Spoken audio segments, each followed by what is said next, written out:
नमस्कार साथियों, स्वागत है आप सभी का आज के सेशन में। आज हम 25 फरवरी की फर्स्ट शिफ्ट के क्वेश्चनों को देखने वाले हैं। आप जितने भी क्वेश्चन देख रहे हैं सारे क्वेश्चन रियल है, ऑथेंटिक है। इसी तरह के क्वेश्चन आपके पूछे गए थे। ठीक है, तो आइए शुरू करते हैं आज का सेशन।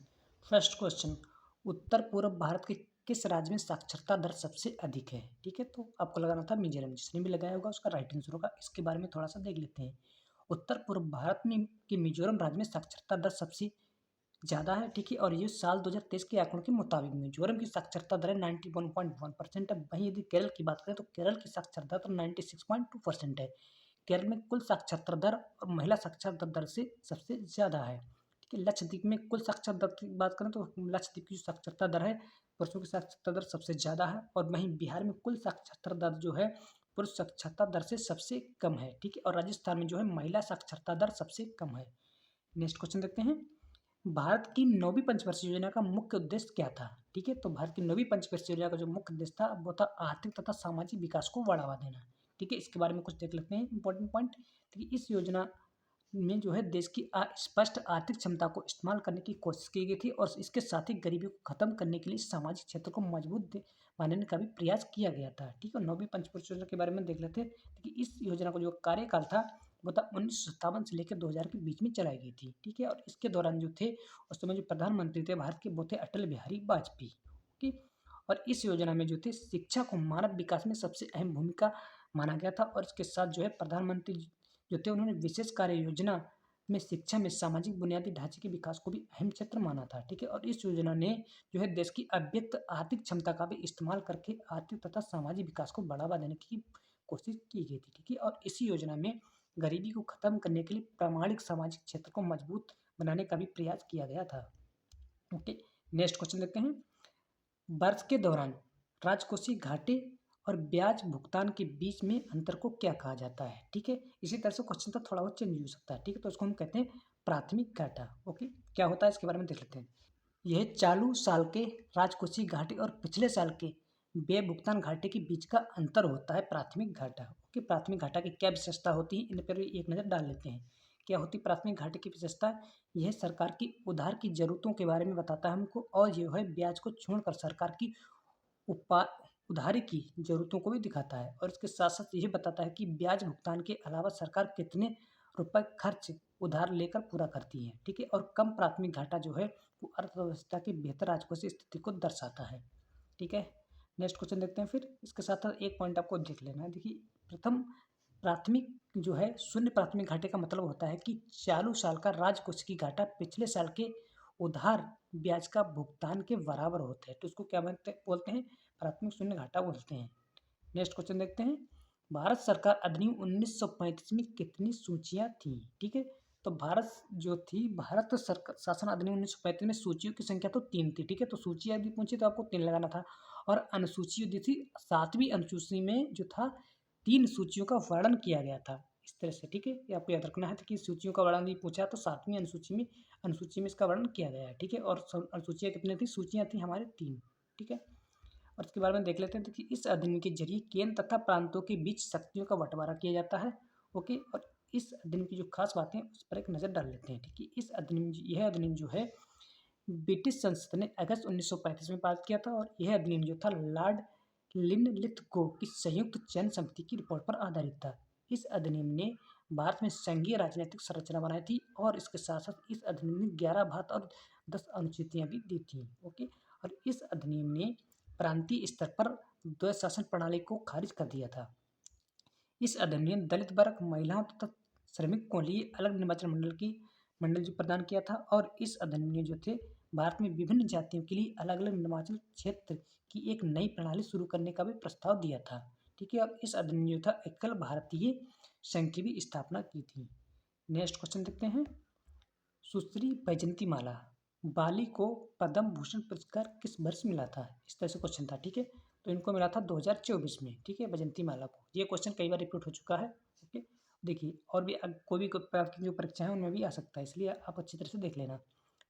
देखिए, इनके बाद जो इस बार जो परीक्षा 2024 में दिए गए थे पद्म भूषण पुरस्कार, उनमें देखिए 9 मई को साउथ फिल्मों के सुपरस्टार चिरंजीवी, बॉलीवुड की मशहूर अदाकारी वैजयंती माला पद्म भूषण पुरस्कार से सम्मानित किया गया। ठीक है, और 9 मई को ये जो कहा गया था नई दिल्ली में पद्म भूषण पुरस्कार दिए गए थे तथा राष्ट्रपति द्रौपदी मुर्मू ने वैजयंती माला और चिरंजीवी को सिनेमा में उनके उत्कृष्ट योगदान के लिए यह पुरस्कार उनको दिया था।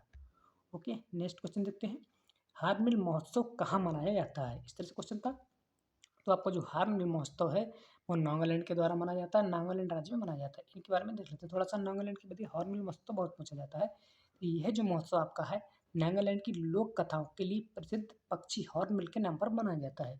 यह महोत्सव आपका राज्य की विभिन्न जनजातियों को एकजुट करता है और इसके साथ साथ यह जो महोत्सव है वह नागा विरासत और परंपराओं की तथा समृद्धि को संरक्षित करने, बनाए रखने और बढ़ाव देने के प्रयास के लिए किया जाता है। ठीक है, यह आपका जो महोत्सव है समुदाय तथा एकता के महत्व को भी संरेखांकित करता है और इसके साथ साथ यह महोत्सव भारतीय आदिवासी विरासत को सबसे बड़ा उत्सव होता है। ठीक है, और यह आपका जो महोत्सव है नागालैंड की सुंदरता और विविधता को देखने का एक अनूठा अवसर प्रदान करता है।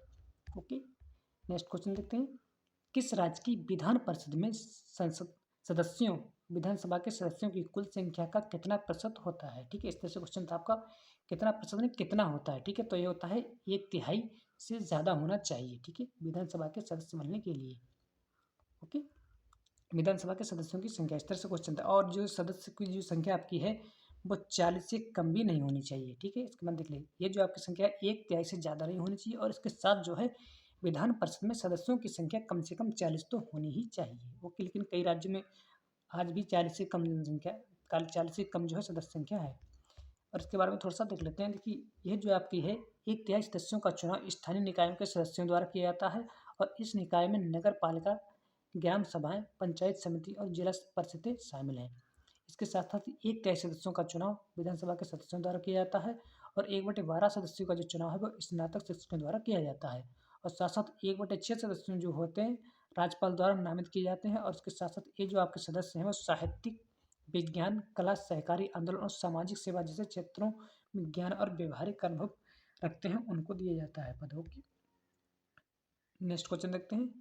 अंतर्राष्ट्रीय सौर गठबंधन सभा की अध्यक्षता किसने की थी? ठीक है, इस तरह से क्वेश्चन था आपको। ठीक है, तो थोड़ा क्वेश्चन चेंज भी हो सकता है। देखिए यदि आपका क्वेश्चन चेंज हुआ तो आपका आंसर भी चेंज हो सकता है। ओके, देखिए अंतर्राष्ट्रीय सौर गठबंधन की जो अध्यक्षता की थी वो आर के सिंह ने की थी। ओके, देखिए जो आर के जो आपके अंतर्राष्ट्रीय सौर गठबंधन है, अंतर्राष्ट्रीय सौर गठबंधन उसकी सभा की जो अध्यक्षता है वो बाहर के विद्युत तथा नवीन एवं नवीनीकरणीय ऊर्जा मंत्री करते हैं, जो कि इसमें कौन है? आर के सिंह है। ओके, और वर्तमान में आपके जो 2024 के जो हैं वो आर के सिंह जो हैं इसमें जो है कौन है? आपके नवीनीकरण ऊर्जा के मंत्री हैं, इसीलिए उनका जो है नाम आता है यहाँ पे। ओके, और देखिए ये जो है वो इंटरनेशनल सोलर अलायंस की स्थापना जो है 2015 में भारत और फ्रांस के सहयोग से की गई थी और इसके साथ साथ इसका जो उद्देश्य आपका है वो आपका है सौर ऊर्जा को बढ़ावा देना। नेक्स्ट क्वेश्चन देखते हैं। अनुशीलन समिति का उद्देश्य क्या होता है? ठीक है, जो अनुशीलन समिति से उससे क्वेश्चन आया था। तो अनुशीलन समिति का जो उद्देश्य होता है ब्रिटिश शासन को खत्म करना था। ठीक है, अनुशीलन समिति का उद्देश्य था और यह आपकी समिति है क्रांतिकारी हिंसा का एक समर्थन करती है तथा इसके अलावा यह समिति भारतीय मूल्यों को बढ़ावा देने और युवाओं को मानसिक तथा शारीरिक रूप से मजबूत करती है। इस अनुशीलन समिति के बारे में देखते हैं। इन समिति की जो स्थापना थी वो आपके 24 मार्च 1902 को कलकत्ता के बैरिस्टर प्रथम नाथ मिश्र ने की थी। अनुशीलन समिति की प्रमुख 2 शाखा थी, एक थी ढाका अनुशीलन समिति और एक थी युगांतर अनुशीलन समिति। ठीक है, अनुशीलन समिति की गतिविधियां पूरे बंगाल में फैली हुई थी और अनुशीलन समिति ने भारतीय राष्ट्र स्वतंत्रता आंदोलन में अहम भूमिका भी निभाई थी। ओके, नेक्स्ट क्वेश्चन देखते हैं। इतिहास को 3 खंडों में किसने विभाजित किया है? ठीक है, इस तरह से क्वेश्चन आपका था। तो इसका इतिहास को 3 खंडों में विभाजित किया था जेम्स मिल ने। ठीक है, किसने? जेम्स मिल ने। मोस्ट इंपॉर्टेंट हो देख लेना और कोई भी बच्चा आपकी हो तो उसमें भी आ सकता है। ठीक है, तो ये जो आपके हैं जेम्स मिल वो स्कॉटलैंड के अर्थशास्त्री हैं जो कि राजनीतिक हैं और जो इनका नाम है जेम्स प्रिंस। एक भारतीय इतिहास को इन्होंने 3 खंडों में बांटा था। किस तरह से खंडों में बांटा था? देखिए इन्होंने बताया था कि हिंदू, मुस्लिम और ब्रिटिश 3 प्रांतों में इस तरह से इन्होंने बांटा था। किसमें? हिंदुओं में, मुस्लिम में और ब्रिटिश में। उन्होंने साल 1817 ईस्वी में अपनी किताब ब्रिटिश भारत का इतिहास प्रकाशित की थी जिसमें उन्होंने इसके बारे में वर्णन किया था। ओके, और उन्होंने इस किताब में क्या किया था उसके बारे में देख लेते हैं। देखिए जेम्स मिल ने भारतीय इतिहास को जो धार्मिक आधार पर बांटा गया था और उन्होंने अपनी किताब में लिखा था कि अंग्रेजों के आने से पहले हिंदू तथा मुस्लिम तानाशाहों ने देश पर राज किया। उन्होंने यह भी लिखा था कि भारतीय समाज में धार्मिक असहिष्णुता, जातिगत भेदभाव और अहिंसा अंधविश्वास जो है बहुत ज़्यादा है। ओके। और उनका मानना था कि दलित भारतीयों के उत्थान के लिए यूरोपीय सांस्कृतिक कला और कानून बहुत ही जरूरी थे। ठीक है, उनकी किताब भारत में जो है कंपनी के शासन पर आधारित थी। कौन सी? ईस्ट इंडिया कंपनी के शासन पर आधारित थी। नेक्स्ट क्वेश्चन देखते हैं। अबायबी शासन में बैक्टीरिया एक प्रक्रिया के माध्यम से इलेक्ट्रॉन छोड़ते हैं जिसे कहा जाता है। इस तरह से क्वेश्चन था आपका। ठीक है, तो इसे हम क्या कहते हैं? किण्वन कहते हैं। ठीक है, किण्वन। इनके बारे में थोड़ा देख लेंगे, किण्वन क्या होता है। देखिए, अवयवी जो श्वसन होता है, अवयवी श्वसन में बैक्टीरिया इलेक्ट्रॉन को छोड़ते हैं और इस जो इलेक्ट्रॉन छोड़ने की प्रक्रिया है वो किण्वन नामक प्रक्रिया के द्वारा इस्तेमाल इसमें किया जाता है। ठीक है, और यह आपकी जो अवयवी श्वसन की प्रक्रिया है, किण्वन में ग्लूकोज से एटीपी बनता है और इसके साथ ही एथिलीन, कार्बन डाइऑक्साइड और हाइड्रोजन भी बनता है। ठीक है, अवयवी जो श्वसन है उसमें बनने वाले बैक्टीरिया जो होते हैं, कुछ बैक्टीरिया लैक्टिक एसिड किण्वन करते हैं और जैसे कि दही जैसे उत्पाद बनाने में इसका इस्तेमाल किया जाता है। और खमीर में अल्कोहल किण्वन क्रिया होती है जिससे कि एथेनॉल और कार्बन डाइऑक्साइड बनता है। ठीक है, नेक्स्ट क्वेश्चन देखते हैं। तुरा पहाड़ी कहाँ पर स्थित है? इस तरह से क्वेश्चन था आपका। ठीक है, तो तुरा पहाड़ी के बारे में पूछा गया। तुरा पहाड़ी आपकी जो है, तुरा पहाड़ी भारत के मेघालय राज्य के पश्चिम गारो हिल्स जिले में स्थित है। ठीक है, तो आपका राइट ऑप्शन में कोई भी हो सकता था। इस हिसाब से आपका गारो हिल्स भी हो सकता था या आपका मेघालय के पश्चिम राज्य भी हो सकता है। ठीक है, और जो है तुरा एक प्रकार एक जो है एक शहर भी है। ठीक है, तुरा पहाड़ी पे जो है एक शहर भी है, तुरार, तुरार के नाम से ही। ओके, और जो तुरा पीक आपकी है वो तुरा पहाड़ियों की सबसे बड़ा शिखर है और यह समुद्र तल से 872 मीटर की ऊंचाई पर स्थित है। ओके, जो आपका तुरा शहर है वो पश्चिम गारो हिल्स जिले का जो है जिले का जिला मुख्यालय भी है और इसके साथ साथ तुरा शहर आपका शांत नदी और गहरे हरे मैदानों से घिरा हुआ है। ठीक है, तुरा शहर आपका जो छुट्टियां बिताने के लिए बहुत लोकप्रिय जगह माना जाता है। और जो तुरा शहर आपका है, सिजु गुफाएं, बाल प्रक्रम तथा नोकरेक वन्यजीव अभ्यारण्य जैसे पर्यटकों की पर्यटकों जो होते हैं उनके लिए बहुत ही पसंदीदा स्थल आपका माना जाता है। ओके, नेक्स्ट क्वेश्चन देखते हैं। विश्व व्यापार संगठन का मुख्य कार्य क्या होता है? ठीक है, तो विश्व व्यापार संगठन का जो मुख्य कार्य होता है वो उनका होता है कि अंतर्राष्ट्रीय व्यापार से जुड़े नियमों को तय करना। ठीक है, ऑप्शन के अकॉर्डिंग आपको इसी प्रकार से लगाना था। देखिए, जो आपका WTO होता है, विश्व व्यापार संगठन। ओके, इसके बारे में देख लेते हैं। देखिए, ये आपका होता है, इसका जो मुख्यालय आपका है वो आपका स्विट्जरलैंड के जिनेवा में स्थित है। ठीक है, और WTO के जो दो मूल करार करार हैं क्या है? सेवाओं में व्यापार पर सामान्य करार। ठीक है, और जो है ट्रैफिक और ट्रेड्स पर सामान्य करार। ठीक है, WTO के निर्णय लेने के लिए सदस्य देश जिम्मेदार हैं और WTO में निर्णय आमतौर पर सर्वसम्मति से लिए जाते हैं। ठीक है, भारत सरकार के वाणिज्य तथा उद्योग मंत्रालय का वाणिज्य विभाग जो है WTO से जुड़े सभी मामलों के लिए नोडल एजेंसी है। नेक्स्ट क्वेश्चन देखते हैं। पद्म सुब्रमण्यम को 2024 में कौन सा अवार्ड से सम्मानित किया गया था? ओके, इस तरह से क्वेश्चन था, कुछ चेंज भी हो सकता है। ठीक है, तो उनको मिला था पद्म भूषण। ओके, तो ये देखिए, इनको 2024 में पद्म भूषण मिला और 1983 में इनको संगीत नाटक अकादमी पुरस्कार मिल चुका है तथा इसके साथ साथ 2013 में इनको पद्म भूषण भी मिल चुका है।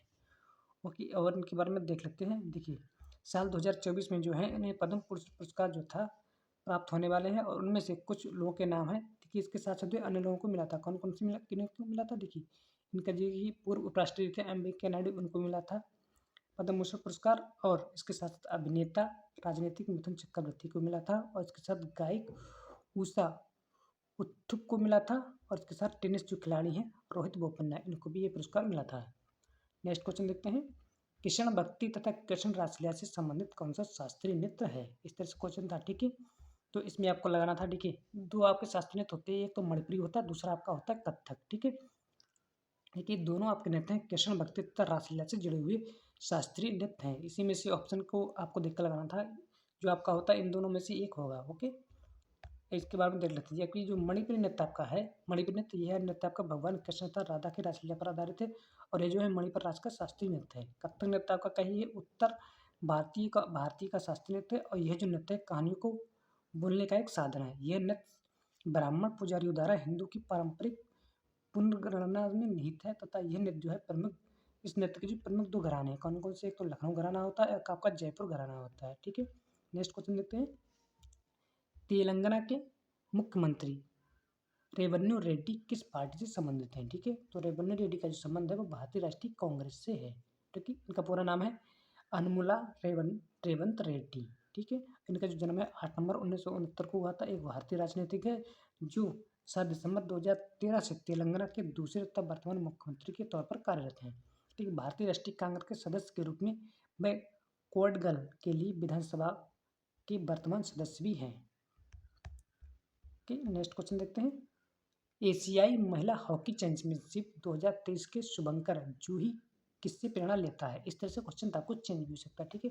तो आपका जो जूही है वो हाथी से प्रेरणा लेता है, उसके बारे में थोड़ा विस्तार से देखेंगे। देखिए जूही आपका जो है शुभंकर जूही झारखंड की समृद्ध विरासत का प्रतीक है और इसकी प्रेरणा बेतवा राष्ट्रीय उद्यान के प्रतिष्ठित हाथी से ली गई है। ओके, इसके बारे में थोड़ा सा और देख लें। देखिए झारखंड के जो है लोतेहार जिले में यह स्थित बेतवा राष्ट्रीय उद्यान उत्तरी कोयन नदी के किनारे स्थित है तथा यह नदी है पार्क के उत्तरी हिस्से से होकर बहती है। इसके साथ साथ कोयना नदी भारत की सहायक नदियां और अरंगा तथा अमानत है और इसके साथ साथ यह जो है दक्कन के पठार पर स्थित है। इसमें पलामू टाइगर रिजर्व और महुआधार भेड़िया अभ्यारण्य भी शामिल है और इस पार्क में बाइसन, हाथी, बांग, तेंदुआ, अच्छ जैसे जानवर पाए जाते हैं। ओके, नेक्स्ट क्वेश्चन देखते हैं। भारत का युवा मामले और खेल मंत्रालय 10 से लेकर 31 मार्च तक खेलो इंडिया 10 का दम कार्यक्रम का आयोजन कितने शहरों में किया गया था?